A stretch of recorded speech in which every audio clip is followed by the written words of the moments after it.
I got called in one time, and usually when the owner calls me, it's never a great thing because they never have the problem. It's the team. Of course, yeah. And so he was like, hey, can you come fix my team? And so I was like, yeah, sure. I said, are you seeing the most amount of like toxicity or conflict or issues? And he goes, during our morning meetings. Like, boy, if you're starting off with it, that's not great. All right. So I came in, I sat in on one of their morning meetings, just a fly on the wall, came in, sat down. He introduced me as a consultant that they were working with and just to be normal. And just a level of immediate aggression and pent up frustrations and vigor that they were spitting at 9 a.m. I didn't say anything. I just sat there and there was name calling and shouting and screaming and, shut ups and all that stuff. And they left and he goes, see what I'm talking about? And I was like, that's you. He goes, what do you mean? And I was like, you're not correcting any of that. And I was like, it's a bad analogy, but you're the dad in this scenario. These are all your kids. Do you allow your kids to talk like that when they're at the table? Well, no, exactly. But I am the world's biggest super fan. You're like a super fan. Welcome to the Business Superfans Podcast. We will discuss how establishing business superfans from customers, employees, and business partners can elevate your success exponentially. Learn why these advocates are a key factor to achieving excellence in the world of commerce. We discuss the invaluable insights of business owners who have successfully implemented the strategies in the book to build their own team of devoted superfans. Gain insightful knowledge from the experts who create applications that help you create passionate superfans. This is the Business Superfans Podcast with your host, Freddie D. Ready!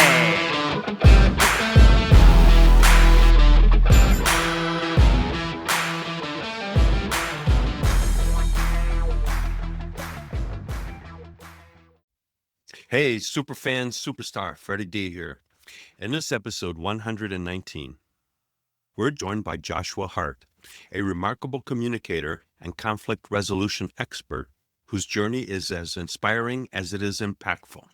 Born with early onset hearing and speech challenges, Joshua turned adversity into fuel for mastering the very art of communication, building a career dedicated to helping others navigate conflict and connect more meaningfully. With a master's in dispute resolution from Southern Methodist University and nearly 2 decades of hands-on experience, Joshua brings deep insight into resolving miscommunication and transforming organizational culture.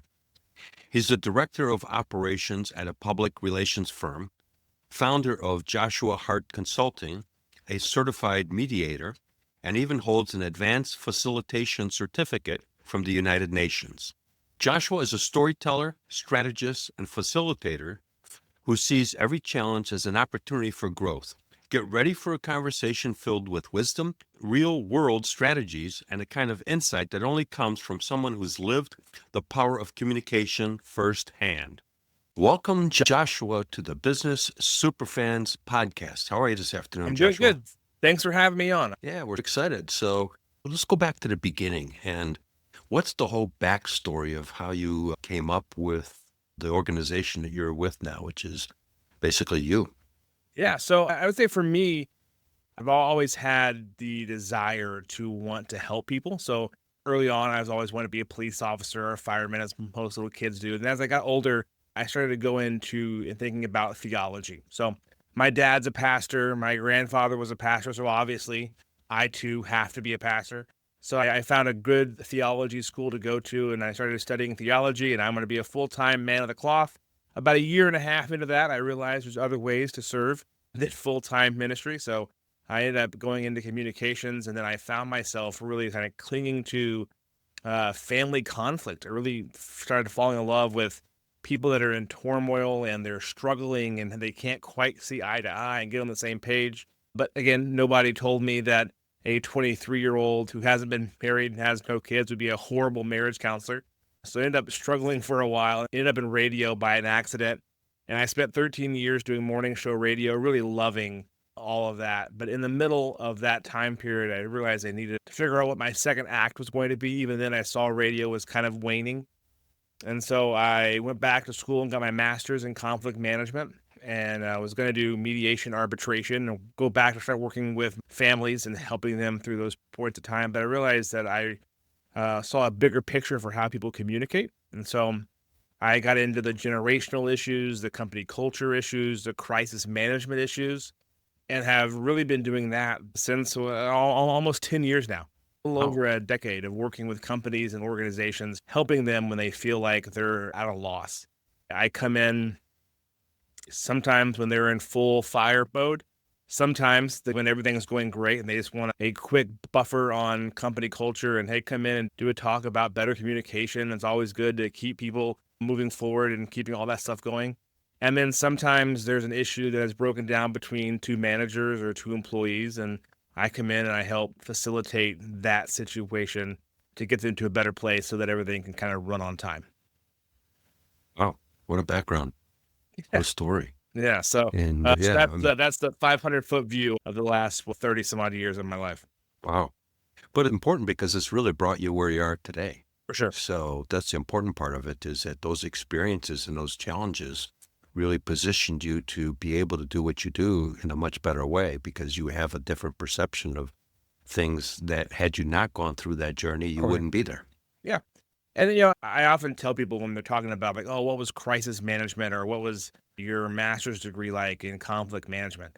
And I go, hey, you know what? That actually helped me individually more than I think it helped me like prepare for a better future. Like it helped me learn how I communicate, how me and my wife communicate, the things that I was doing, the nonverbal cues, which is like 80% of a communication is nonverbal. The nonverbal things that I was doing that wasn't aligning with what I was saying. And so I learned how to just communicate better as a person, which I think would be better if everyone could do that, and learn how to communicate, learn when they call it getting triggered. I know there's a different term for that now, but in conflict management, you have your triggers, which are things that start to get you upset. So learn, hey, here's the things that can get me to go down a path that I don't need to be on. So when I'm starting to feel that way, I can go, hey, you know what, can we take a quick break? I just need to go get some water or a cup of coffee, take a lap around the house or around the building or around the block. And I can come back and I can level my head a little bit and we can continue on having a conversation. And I can go, hey, you know what, Freddie, I think we're on a great path. If you could not bring up X, Y, and Z moving forward, I don't think that's helpful to this conversation. And let's just stick to the task at hand. I think if being direct like that, it really helps move the needle and those kind of things. So again, my ability to work through all of that has helped me help others. Sure. And you bring up a really good point I want to reemphasize, is taking the time out. And I think going for a walk, I've done that many times where I was frustrated with things going on in the office, whether I was running the business or I was an employee, and I would just go for a spin around the building. Yeah. Or back a long time ago, there was building connected. So I'd go walk around and go to the bathroom in the other building, 10-minute walk. Yeah. And by the time I came back to the office, it was all gone. I was good. Yep. You get like that immediate nervous energy out.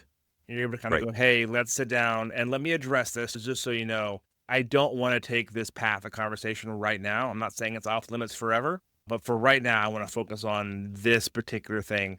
And let's try to stick to that as we move forward. Yeah, because then you get stuff accomplished versus getting into a verbal confrontation that goes no place. Yep. And the task that you were looking to work on doesn't get done. I remember I got called in one time, and usually when the owner calls me, it's never a great thing because they never have the problem. It's the team. Of course, yeah. And so he was like, hey, can you come fix my team? And so I was like, yeah, sure. I said, are you seeing the most amount of like toxicity or conflict or issues? And he goes, during our morning meetings. Like, boy, if you're starting off with it, that's not great. All right. So I came in, I sat in on one of their morning meetings, just a fly on the wall, came in, sat down. He introduced me as a consultant that they were working with and just to be normal. And just a level of immediate aggression and pent up frustrations and vigor that they were spitting at 9 a.m. I didn't say anything. I just sat there and there was name calling and shouting and screaming and, shut ups and all that stuff.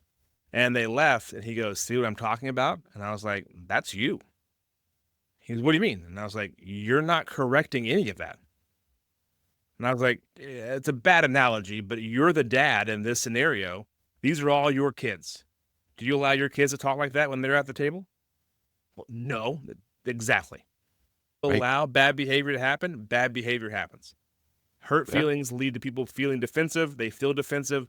They then act accordingly. They walk in full armor, full sword. I'm going to battle. Any slight attack on me is met with full on fighting. I said, because you're not setting the ground rules from square. I experienced that a couple of years ago. I was running a company and I really struggled to get it resolved, and it really never did get resolved. Even though I went in and did training on different personality types and triggers of choice of words. You got a driver personality communicate to an amiable personality. And those two don't communicate very well because this is get to the point, and this one, I want those stories. So complete opposite communication.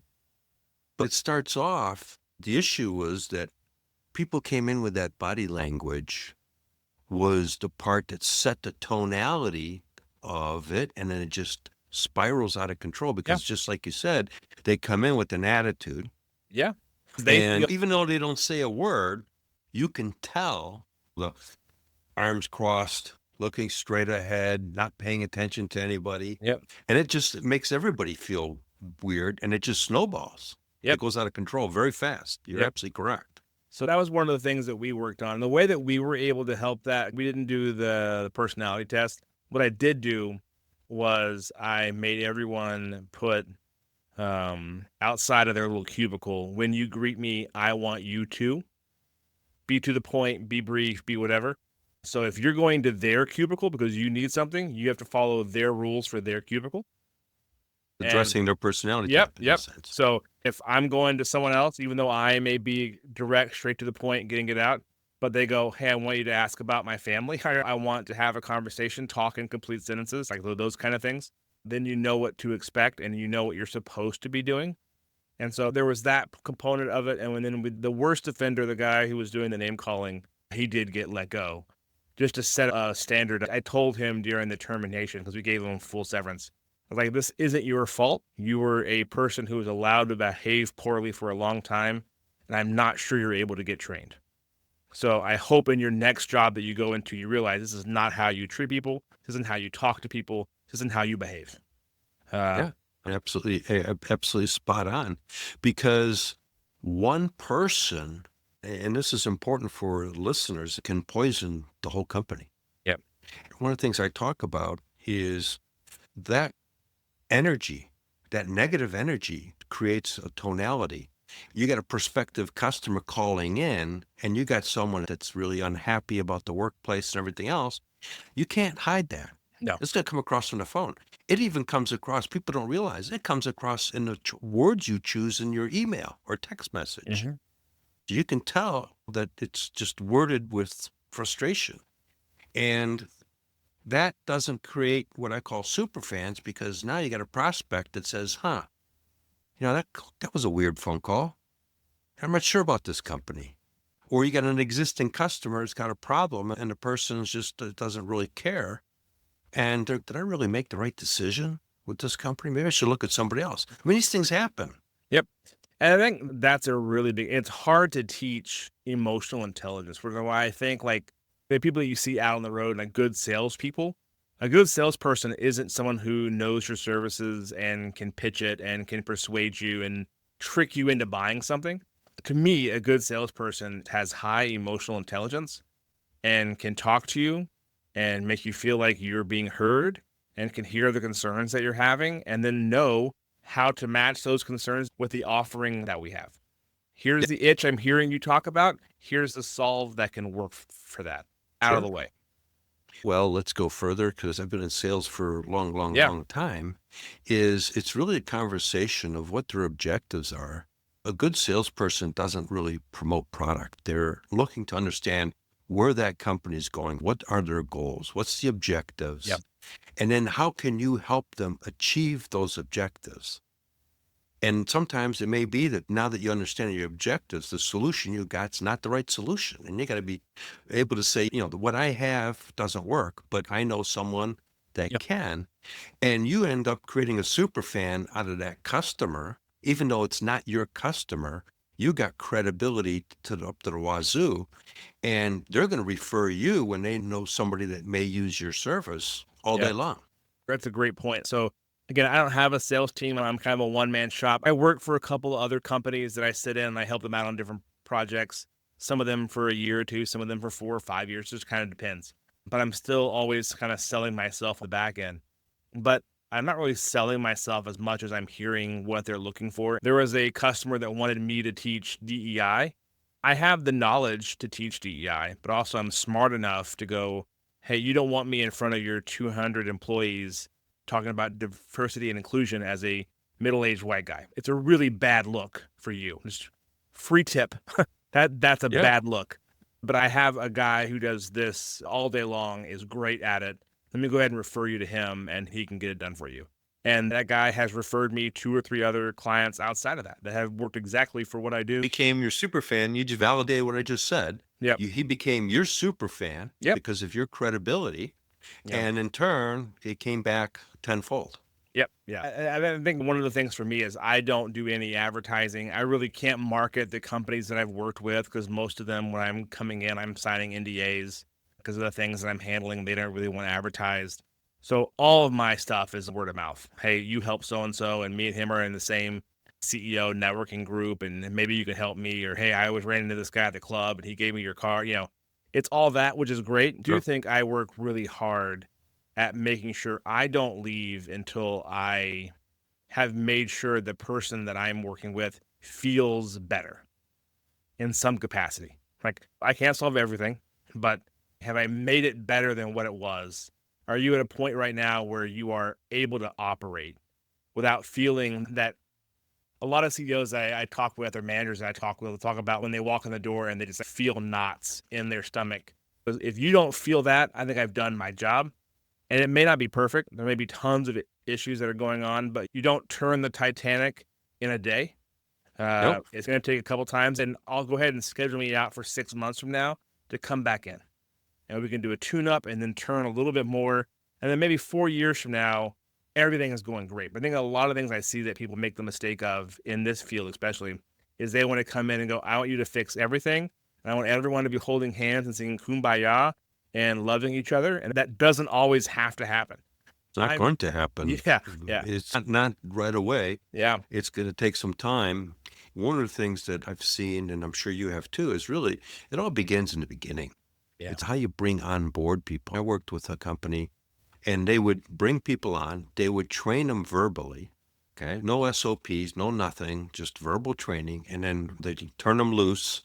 And then a week or so later, they'd be making some mistakes. And instead of pulling them aside and saying, hey, here's why you should do it, I know that you're new, they would get chastised. I showed you how to do this last week. You got trained on it. But it wasn't in private. It was public. Yeah. And so you know what that says? That says everybody got chastised. And so that starts creating a negative environment in the company. And they were wondering why everybody was leaving every 90 days. Mm-hmm. Yep. The best system I've ever set up was basically like a choose your own adventure, because I think everyone knows how they like to learn. It was a company that I was able to go through, and you could choose, I learn better by listening, by doing, or by watching. And they could choose their own adventure of how they wanted to get trained. We had 3 different protocols and modules to work for either one of those. And at the end of it, they had what they called box training, which would basically run you through all the issues that could happen in the course of your day. And you had to be able to execute all of those things successfully. I think they had like a 90 percentile. If you could hit 90 percentile, then you were fully trained. You were able to start taking on clients. But until that point in time, you touched no clients. And then if you failed your training, they would go back and talk to the trainer and go, hey, what do you think? And a lot of the times, about halfway in, it was a 3-week, long training process, but that's what the ownership wanted to do. They were very big on, I want you to be ready to run by the time we put you in the hands of paying clients, because we don't want to screw up. Because you'll lose business. Yeah, lose business. And that negative word of mouth travels faster than positive word of mouth. Yep. But yeah, they were able to do all that. And I think that has been the one that I've seen that have worked the most effectively, because they know themselves. And so sometimes they're wrong. And about halfway through it, like week 2, if they're not meeting the quota for the things they should know for aptitude, we would adjust the training and go, hey, actually, I think you're better actually doing. Just go ahead and sit down. Let's start working through these modules together. And so you're able to get firsthand experience of what you need to have done. That one worked really well. And it was weird. I went back and I talked to him about a year later after that. I said, hey, how many people, because the one that I thought was weird was the teaching. I was like, how many have chosen the teaching one where they just get taught what to do? He goes, only one, but they excelled at it. So like, oh, there you go. I thought that would a non-starter for me. I'm a hands-on. I want to get in, get dirty, Yep. break stuff, put it back together, and then run. So would you say that company's a super fan of you from the program that you Oh, put yeah. in? Yeah. I've had lots of repeat business where they've called me in on a crisis. So they heard somebody who heard somebody, or they heard me speak somewhere and they saved my card and they hit a wall, someone threatening to sue them, or there was a big fight in the boardroom and they're going to have to fire someone they think, and they want me to walk through what that's going to look like and feel like. That's one of the things that someone has told me before, like, what's the difference between you and legal counsel? Like, legal counsel tells you how to best avoid being sued. Right. I don't do that. I'm not a lawyer. I help you navigate what's going to help you long-term with your company culture. And those are two different things. Yep. Sometimes me and legal are on the same page. Sometimes we are not. I'm like, hey, this is a better financial move for you to terminate this person for whatever reason, but it's going to kill your company culture. It's going to kill any trust that you have garnered with anyone else. And to me, trust is the thing that I hold the most sacred for the teams that I directly manage on a contractual basis. I hold that sacred. I want you to be able to trust me that when I say something, I mean it. And it stays with you. Yep. I have put my neck out before for someone that I thought needed to have my neck put out for them, because I have said, hey, if you do this for me, this is what will occur. I didn't throw them to the wolves. I didn't say, oh, nope, they screwed it up. It's their fault. I put my neck out and said, nope, if you're going to fire them, you're going to have a much bigger problem on your hands, because it's not fair.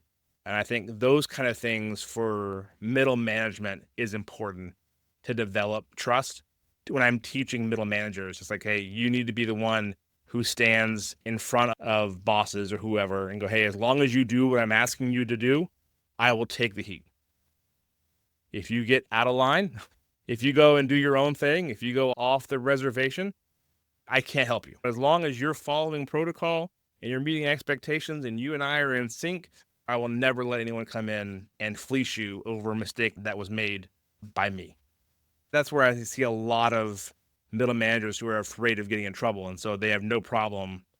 Oh, that wasn't done right. I can't believe John screwed that up. Instead of saying, hey, you know what? That was a decision that we all made. Yeah, John didn't do it the way I would have done it, but it met the criteria for the work that was being done. I'll stand in front of that. That's going to be on us as a unit, not on John. Yeah. Years ago, I was fortunate. I went through Dale Carnegie's management training. And one of the things that I learned was that as a manager, you don't manage people. Your job is to empower them. And you're the go-to between executive management and the team. And your job is to make sure that your team can do its job to its best. And just like you said, you're also the backstop. Mm-hmm. And when you empower people and you make them think of it as their own business for that department, their whole mindset's different. Yeah.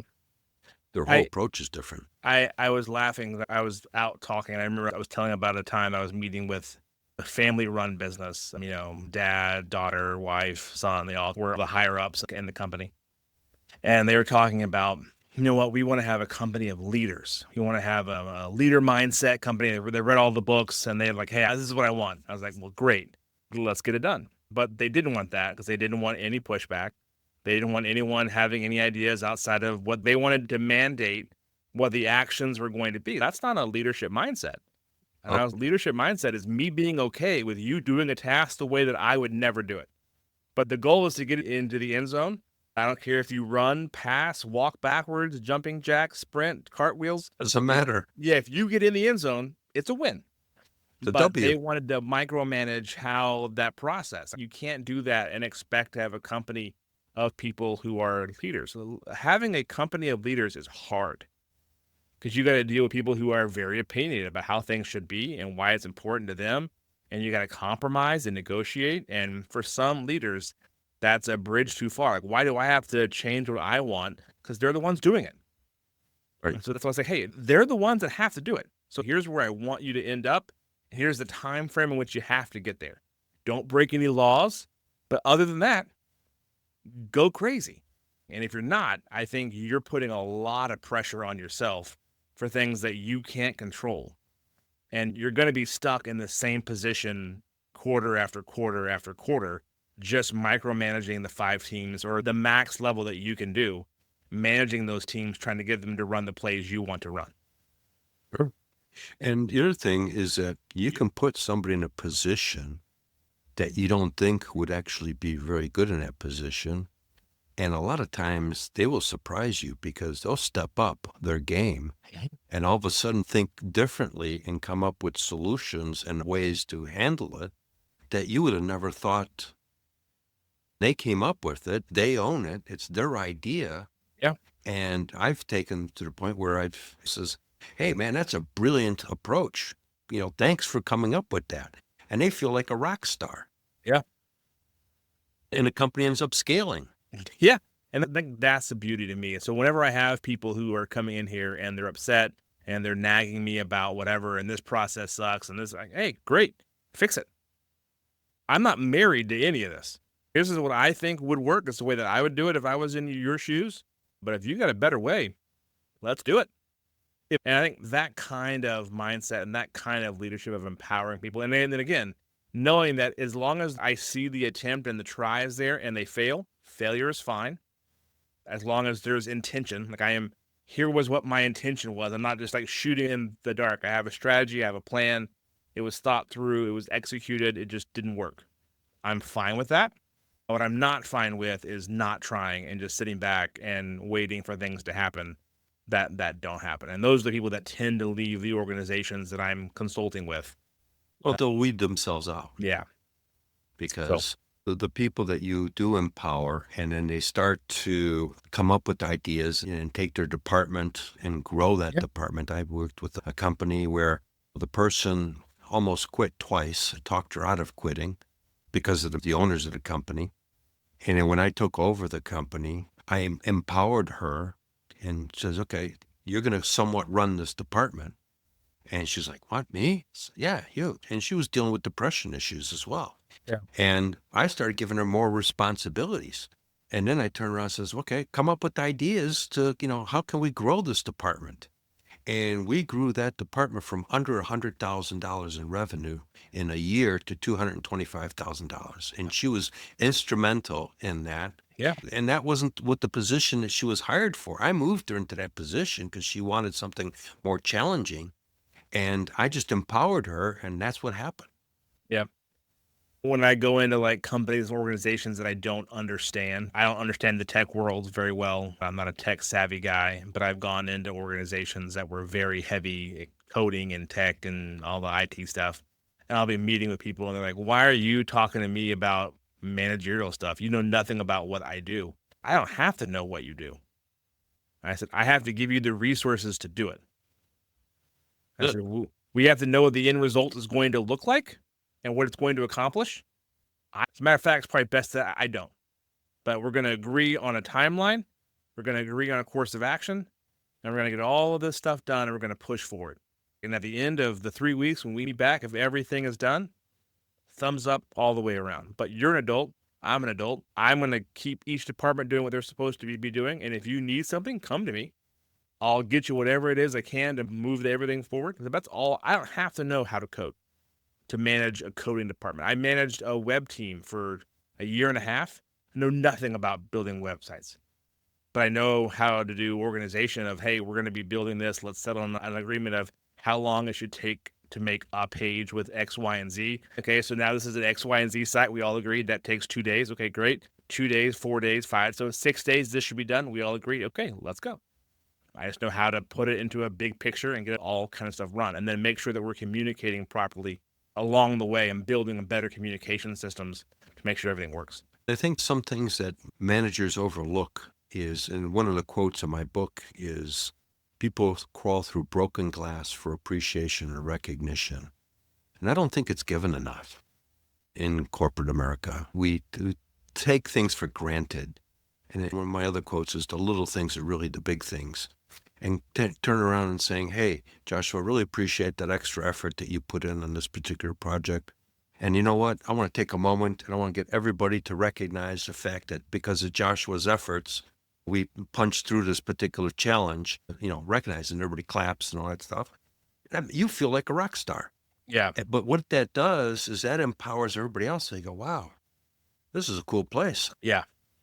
It changes the dynamics. Changes it entirely. I think you can do a lot of things. One of the things that makes me different by most people in my field is the whole conflict management, crisis management. You got a lot of tree huggers, a lot of people who are like hippies and peace, love, and let's just sit down and we're going to have the talking stick. And if you're holding the talking stick, then you can proceed. And that works well for some groups. The groups that like me are the groups that go, I don't have time for any of that. I have time for real data-based results. And there's tons of data that shows if we're communicating better, we're operating better. If we're operating better, we're making more money. I work really well with those kind of CEOs because I have said before, and I'll say it again, you can be a jackass and be a good leader. It's not a requirement to be a nice guy, to be a good leader. You have to be consistent and you have to be clear. They can work with everything else. You can have a perfectly fine company culture with the boss being a little bit prickly, and that's fine. But it's a matter of, I know what to expect. I'm not Dr. Jekyll and Mr. Hyde coming in every day and it's a different person, a different attitude, a different feeling. I know exactly what to expect. I know what he expects of me and what she expects of me, and I know when it's supposed to get done. You can work with that. And so that's where I think I'm a little bit different in that regard. I'm not a conflict avoidant. I'll jump in, roll my sleeves up, let's get into it, because I don't know if you can actually solve it until you get into it, start playing with it and pulling things apart. Okay, now, how this works. As we were talking before we were recording, is that whole environment transcends to everybody. So if you're dealing with suppliers, that negativity is going to affect the suppliers. Yep. It's going to affect your distribution, or if you got a complementary business, or if you've got an ancillary business, it affects everything. If you work with contractors, that's another one where people shortchange contractors. Well, they're just a contractor. Well, you got them on board for a reason. Yep. They may not be an employee, but they're a contractor. And guess what? They represent your company. Yeah. That's one of the things that people don't think enough about is they go, hey, the little things don't matter. Little things matter a ton. And when you short a contractor, when you're being cheap, the people you don't have, that you don't think people are watching, people see. There are very few things that happen inside an office that no one knows about. There's always somebody knows something, and in the moment someone else knows, it is a wildfire. That's good to say. And it travels like lightning. And that sets the tone for who you are. There's a guy who I know that for a long time was the janitorial staff. They hired him. It was a separate contractor that would come in and do it. And it was helping somebody out who needed it.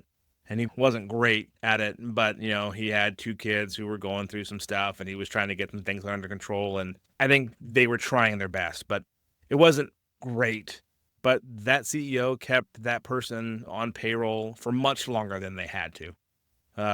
Because he knew the impact that they had with the families. The different departments knew about him, knew about what was going on with his livelihood, knew how important the health insurance was for his family. And so he basically had to have a supplemental person come in and paid a little bit extra just to know that I think it meant a lot to him not to throw him out on his ear because he didn't quite get the glass clean. But also at the same time, he's like, hey, this is important to me as well. So he just supplemented and had someone come in and do the things that he wasn't doing right and paid them a little bit less. As the whole thing kind of worked out. But that was a big conversation. Like, hey, I want to get a better janitorial service. But this guy's kind of bonded himself with the company and people know him and know him by name and know about his family. And it feels like it could go bad. And that's the difference between a law firm and me. Law firm's like, go ahead, you're fine. You can fire him. There'll be no blowback. He's a 1099. But for me, I'm going, hey, you know what? This is a bigger issue. He wasn't 1099, he was payroll. He's getting insurance, he's getting paid. This will be a feeling that goes around the office. Sure. That sets a negative tone. Yeah. And then everybody starts wondering, well, geez, what happens if I go through an emotional situation? What's going to happen to me? It's kind of weird how it is in this country, and having traveled to so many different countries, things are so different. Here, you don't make your sales quota, whatever it is, You're most likely put on a plan, and if you don't Yeah. make it, you're out the door. Yep. In Europe, for example, you could have been with the company for, let's say, 5 years. Keep it simple, okay? You've been with the company 5 years. You've been top sales guy. Now you're going through a divorce. Life happens. So your head's not in the game. People over there are going to go, well, you know what? Joshua's been on for us for 5 years. He's going through some stuff. Let's give him some space. And they give you the room to get back in the game. Here, we don't have that compassion. Yeah. Well, I don't think we have the room. Everything has to be growth. If your quarter is stagnant, then what's wrong with you? And so that's part of it as well. And that's a bigger issue probably for a different episode.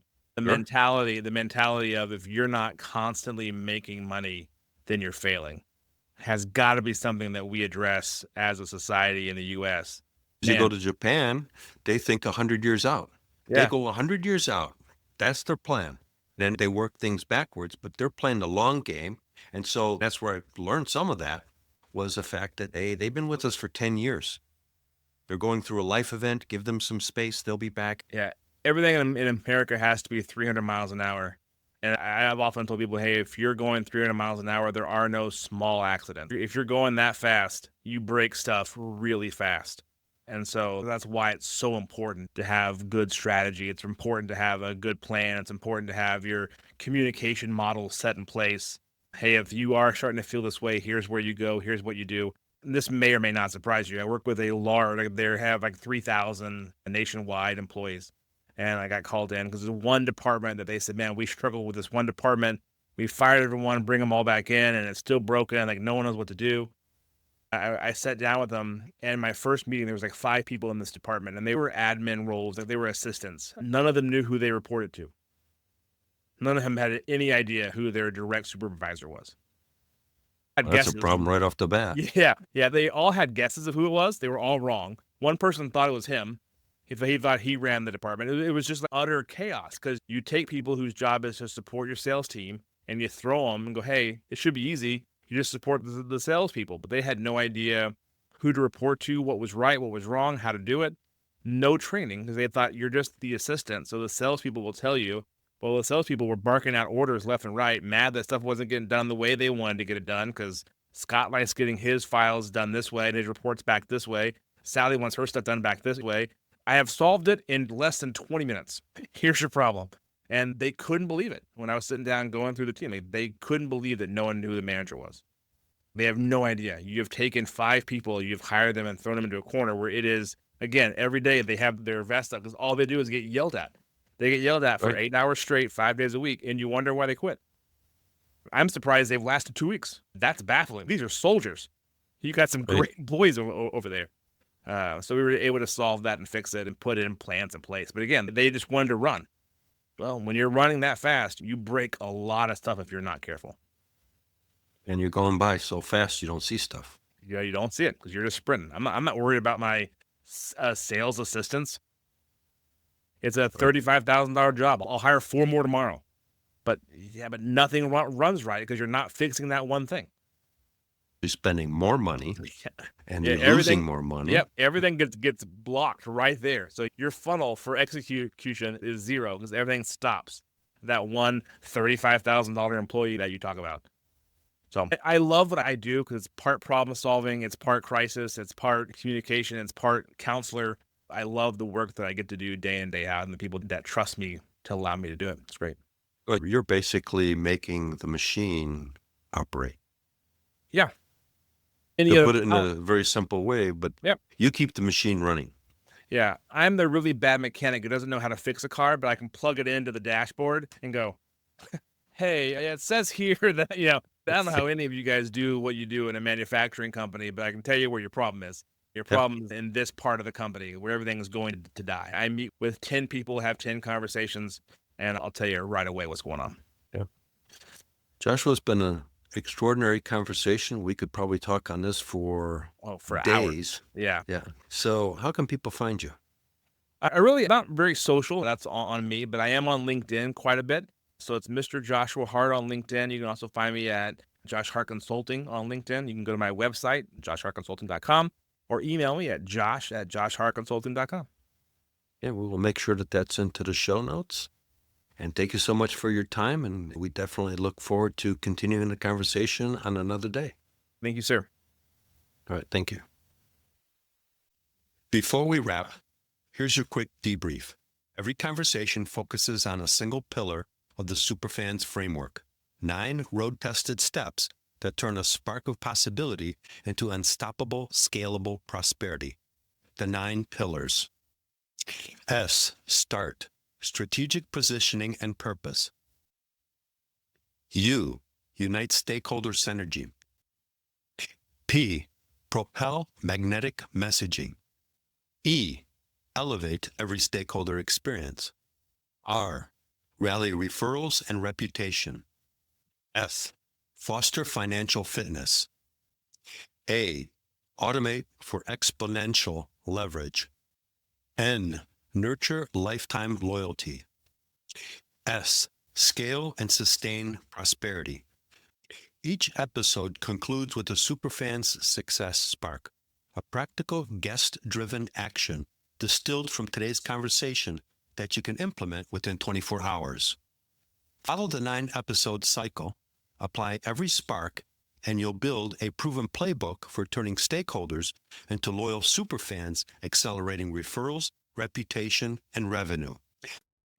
So here's the Superfans Success Spark. F, foster financial fitness. Here's the top insight.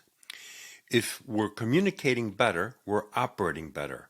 If we're operating better, we're making more money. Joshua Hart. So here's your action step to do in the next 24 hours. Audit 1 reoccurring team meeting for tone and communication style. Remove friction points to improve operational flow and reduce costly inefficiencies. Thanks for listening, and please subscribe to the show. It helps us grow. Thank you. We hope you took away some useful knowledge from today's episode of the Business Superfans Podcast. The path to success relies on taking action. So go over to businesssuperfans.com and get your hands on the book if you haven't already. Join the Accelerator community and take that first step in generating a team of passionate supporters for your business. Join us on the next episode as we continue guiding you on your journey to achieve flourishing success in business.